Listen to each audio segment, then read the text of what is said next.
Di dalam kitab Wahyul Qalam diceritakan cerita zaman dulu. Cerita ada seorang yang namanya Abu Sayyad. Dia sempat bangkrut, sudah nggak punya apa-apa.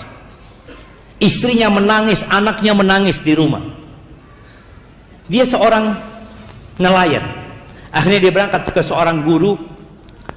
Dia ngomong sama gurunya, aku punya masalah secara ekonomi ini, keluargaku sudah nangis-nangis. Apa oke, kata gurunya. Gurunya sholat 2 rakaat, minta sama Allah, kemudian berangkat ke pantai. Coba engkau lemparkan jaring jalamu. Dia lemparkan jalan, subhanallah, dapat ikan besar. Dijual ke pasar. Kemudian dia belikan roti.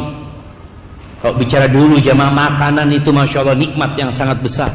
Dia beli roti 2, yang satu isinya madu, yang satu isinya keju. Dia bawa, dia datang ke gurunya. Guruku, engkau ambil salah satunya. Kata gurunya, enggak. Gurunya mengatakan, kalau kita minta untuk diri kita sendiri mungkin enggak keluar, itu tadi ikan. Itu rezekimu, kata dia. Dia bawa pulang jamaah 2 roti ini. Di tengah jalan ada seorang perempuan bersama anak mengemis. Ngelihat orang ini bawa roti, didatengin. Dia minta dengan tangisan anak perempuan ini. Kesian orang ini. Dia ingat sama istri sama anaknya di rumah. Dia kasihkan roti itu dua-duanya. Lalu anak itu tersenyum jamaah. Senang dia makan dengan lahapnya. Yang Abu Sayyad pusing, nggak berani pulang ke rumah. Dia akhirnya berangkat ke pasar. Mungkin ada yang bisa dia kerjakan, berusaha. Ketika dia jalan di pasar, tahu-tahu ada yang manggil-manggil. Man yadulluni ala Abi Sayyad. Siapa yang ngasih tahu aku Abu Sayyad, katanya. Abu Sayyad, kata dia. Kata orang aneh pasti, itu yang jalan tuh, kata dia.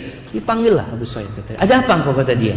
Dia cerita, aku punya utang sama bapak 30.000 dirham. Masya Allah, 30.000 dirham itu kira-kira 3.000 dinar. Dia bisa buat beli kambing 3.000 ekor. Kalau antum nggak kebayang tuh ya, 3.000 ekor kambing. Dikasih duitnya, dia ahli waris bapaknya sudah, dia terima duit itu, masya Allah, hidupnya makmur jemaah. Dia suka rajin sodakoh, sekali sodakoh 1.000 dirham dia. Jadi orang kaya Abu Sayyad itu. Subhanallah, tahu-tahu dia cerita, aku tertidur mimpi seakan-akan kiamat terjadi. Dipanggil, Abu Sayyad, hadiri penimbangan amalan. Karena nanti akan ditimbang amalan tadi. Ketika ditimbang amalannya, timbangan pada hari kiamat itu jamaah ada 2 daunnya. 1 timbangan kebaikan, 1 isinya dosa-dosa.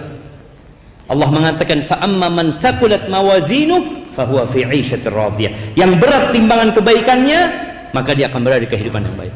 Ketika ditimbang, itu lebih berat dosa-dosanya Abu Sayyad. Ketika dia seperti itu, protes Abu Sayyad, aina sadaqati? Mana sedekah-sedekahku, kata dia. Kan dia orang kaya-kaya yang rajin sedekah jemaah. Oh iya, sedekahmu, datangkan sedekahnya. Datangkan 1.000 dirham, taruh di sana seperti kapas jemaah. Ditaruh, nggak bergerak jemaah. Datangkan 1.000 dirham. Kenapa? Di setiap dirham-dirham yang dia sedekahkan, fihi syahwatun nafas, ada syahwat nafs. Syahwat kepingin sedekah, aku kepingin sedekah, aku senang sedekah, aku suka membantu orang lain. Aina Allah? Kalau engkau sedekah hanya untuk kesenangan, bukan lillahi ta'ala.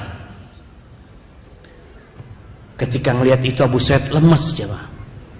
Lalu dikatakan, innaka la tudzlamul yaum. Kau enggak akan dizalimi hari ini. Kata dia, masih ada amalanmu, kata dia. Apa lagi, kata? Ada 2 roti, kata dia. Kata Abu Sayyad, 1.000 dirham aja enggak ada. Beratnya apa artinya 2 roti itu? Ditaruh roti itu jemaah. Itu timbangan jadi sama jemaah. Dia lihat, ya Allah, kata dia. Bayangkan, sedekah yang sedikit, tapi ketika ikhlas lillahi ta'ala, yang tidak ada syahwatun nafs sama sekali di situ, jadi berat. Kemudian dia mulai optimis Abu Sayyad ini. Dan ada satu lagi amalan, senyuman perempuan, anak perempuan itu ketika engkau kasih roti. Tahu jemaah, di antara amalan yang paling dicintai Allah, sururun tudkhiluhu ila muslim. Amalan yang paling cinta Allah itu kegembiraan yang kau transfer kepada hati seorang muslim. Jadi senyumnya anak perempuan ini timbang. Ketika ditimbang jumplang itu jemaah. Berat amalan itu jemaah. Maka ketika beramal tolong sering kita bermuhasabah.